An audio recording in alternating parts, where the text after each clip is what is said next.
Hey guys, Brian delivers you the goods here. I'm returning to you tonight for a movie review.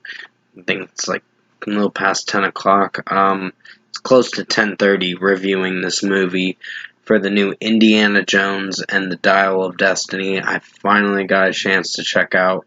I am so sorry that I've been very behind on movies. I'm about to get into the July releases very soon for the new Insidious movie and I think two other movies after that. But pretty much, I'm going to discuss what I watched for this over 2.5 hour movie. It's like 2 hours and 34 minutes for this movie. For the fifth and final installment of the Indiana Jones series. So, let's dive right into this Harrison Ford movie, Indiana Jones and the Dial of Destiny. Now, to be honest, in my honest opinion, I think this was an okay movie. Would I say it was my favorite? I think Kingdom of the Crystal Skull, in my opinion, was an alright movie. It was probably better than this one. And there were some moments I liked in this movie. Like, the premise of the movie is about the Dial of Destiny and how there's a Fisher of Time that this guy, Voller or whatever, Mads Mikkelsen's character, which he's a Nazi in this movie. It shows a certain moment where the de-aging thing was pretty alright. At the very beginning of the movie with Indiana Jones's de-aging CGI work in the film was alright.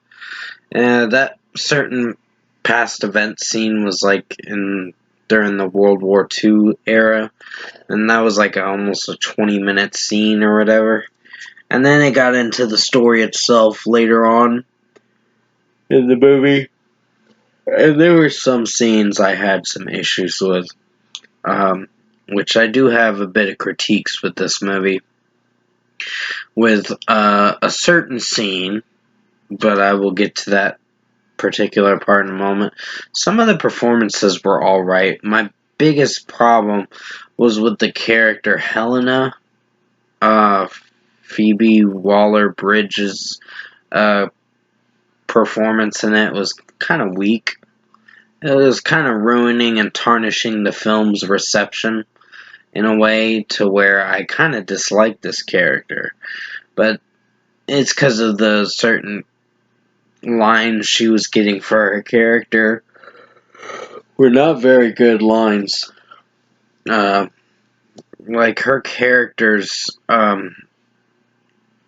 like lines or whatever just didn't do very well. Just how the character was set up in this movie kind of stumbled a bit. But I think overall the main premise is where Voller is trying to go back in time and rewrite history and change the outcome of World War II into the Nazis' favor, and that's not a good thing. So that's where Indy and Phoebe Waller-Bridge as character Helena Shaw or whatever are trying to stop Voller from letting that event happen all over again, but to a different aspect. So pretty much with a different outcome, but basically it doesn't go in their favor towards the end of the movie, and you'll see what I mean when you watch this movie. So overall, in my opinion, I think certain performances were alright. John Rhimes' character Salah, I love his character. I liked him in the first and third film. Those were probably my favorites. And excuse my yawning. The girl Marion, Karen Allen's character. I think her performance was pretty good, but she was only at the end of the movie. If you watch through the rest of the movie, you'll see what I mean. But the premise was okay. I didn't hate the premise. of the movie with what it's talking about. My biggest gripe with the movie is the character Helena Shaw. There were some things I couldn't like about her character.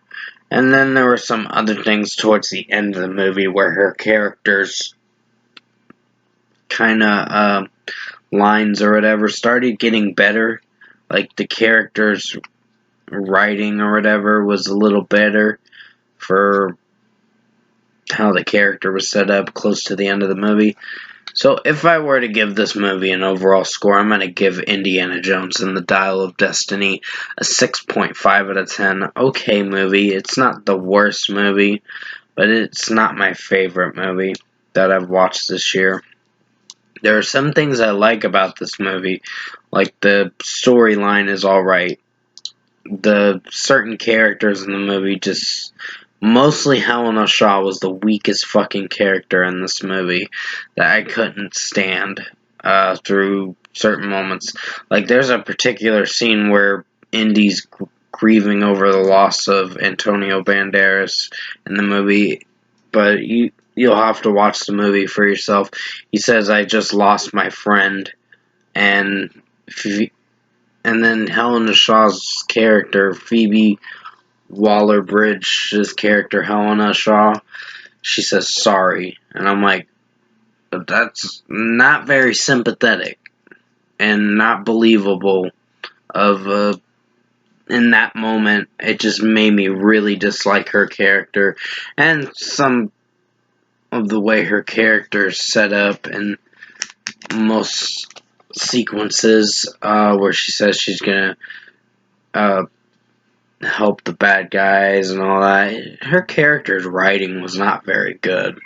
So, yeah, 6.5 out of 10 for Indiana Jones and the Dial of Destiny, the 2023 film. Thank you guys for watching this movie review.